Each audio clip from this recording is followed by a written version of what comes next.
Okay, so what you need to do is go into your Lesson 10 folder, and you are going to copy Acme Vertical. And then you're going to go into your Lesson 11 folder, and you're going to right-click and paste that Acme Vertical folder right into Lesson 11. And then what we're going to do is open that up, and we're going to open up the CSS, and we're going to change the vertical CSS so that you have a responsive page. So I'm going to actually probably open it from inside VS Code. That seems to be easier.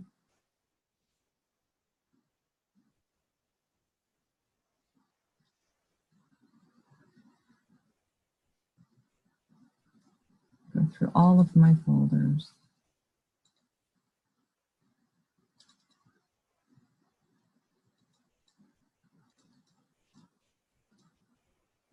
Okay, so we're going to be converting this over to responsive CSS. And what we're going to do at the top is add the code for box sizing. And that little asterisk means that it's going to affect everything, all elements.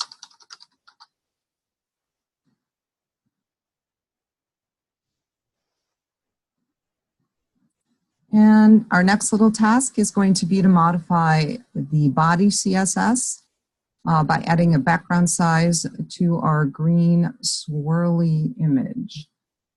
Let's go down to the body section.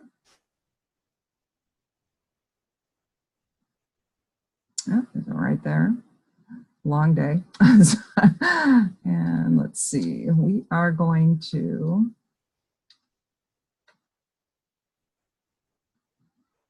add a little line here to the bottom. So we're going to say background size. And we're just making this size small so that it works for mobile. Okay? Because 250 pixels wide is actually smaller than most mobile displays. So we don't really want to use cover container 100% because that would make the swirly way too big. So we're going this route to ensure that it'll look okay no matter where we display it. We're going to make a little adjustment to nav as well. And so we're going to change what we have to add a margin top of 12 pixels, so just a little bit of space.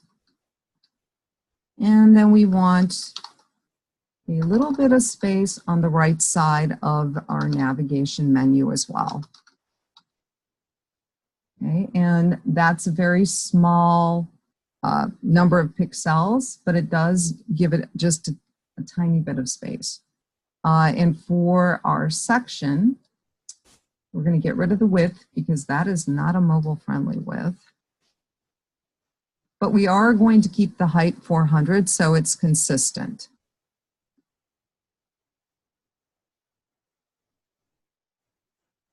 Our next little step is going to be to add some column classes and just a little bit of formatting. So I'm going to pause this while I type it, and then we'll kind of walk through what it's doing. So we are adding style for any class that begins with col dash, which is all of the classes that we're using for grid view.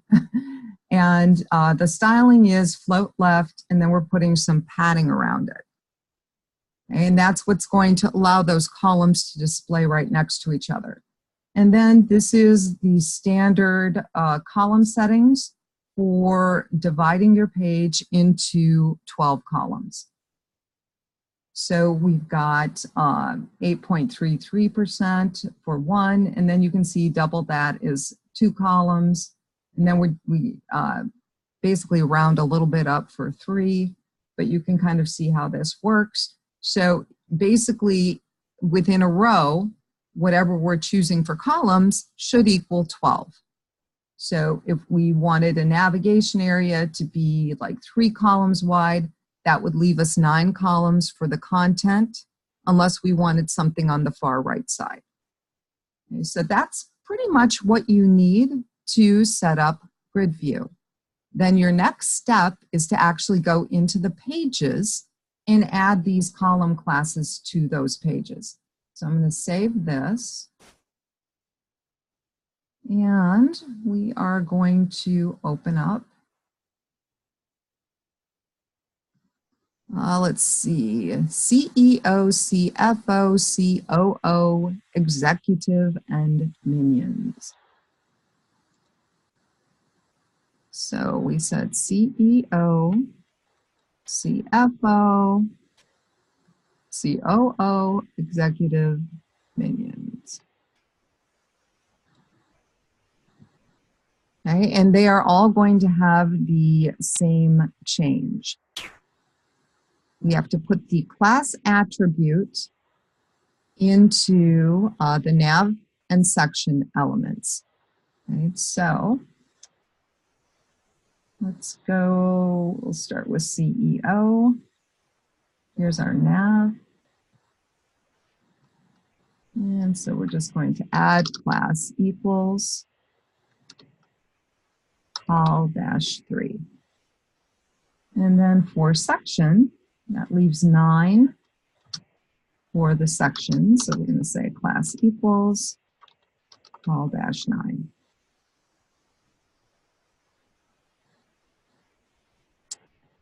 And this is pretty much what we need in these other pages. And I am a lazy typist, so I'm going to highlight this.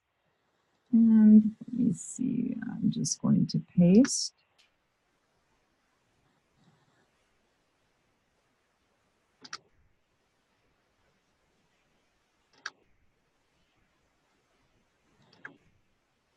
And let's see, then we'll do the other one.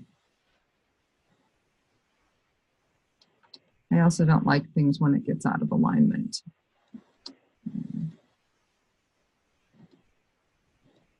All right, we'll come down here and do this one. Actually, maybe this would be better to copy that little section. And I'm just pressing Control-C to copy. And then I'll click in there and press Control and V.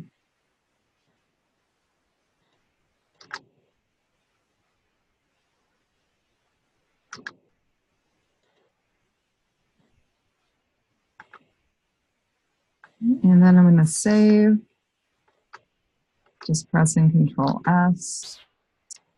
All right, so those are all set up.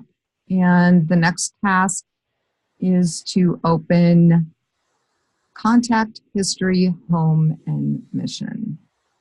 And it's basically doing the same thing as we just did in these pages. So let me get rid of these. And let's go to File and Open File. And so we said contact, history, home, and mission. And let's see, for section, I should still have this in the Windows clipboard, so I should just be able to paste. And we'll do that again here. And here. And then I'm going to come up to nav. I'm going to have to adjust it because that should be call 3. And then let me copy that.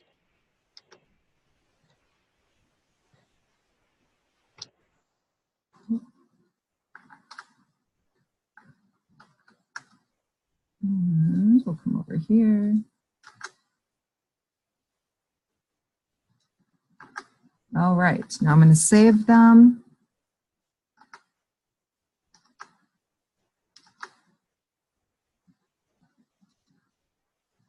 And then I have to add the viewport. So I should have kept them open, should have looked ahead. And let's see, we'll go to File and Open. And we'll just open them all back up. So we're going to have to add the viewport meta tag to this. And so that does need to go between the opening and close heading section. And so we have meta. The name is viewport. And we've got content equals device dash width. Initial scale is 1.0. And then we're going to copy this one, basically, and paste it into all the rest.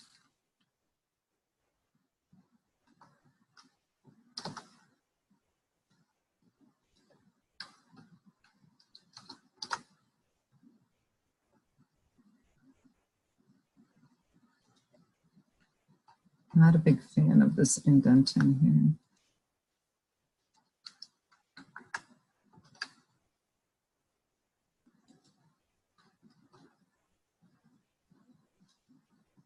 So I'm going to pause this while I do this. You don't need to see me paste, and then I will save everything and we will test it.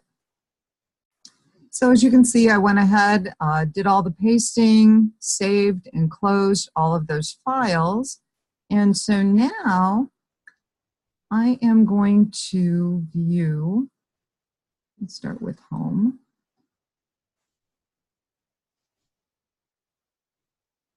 And we'll just kind of view it offline.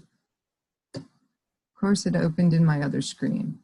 So here it is.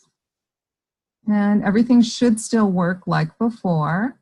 The difference is now it should be responsive. Okay, and probably is not looking perfect, but it's pretty good. These did get a little smaller, which is what we wanted. And it is responsive.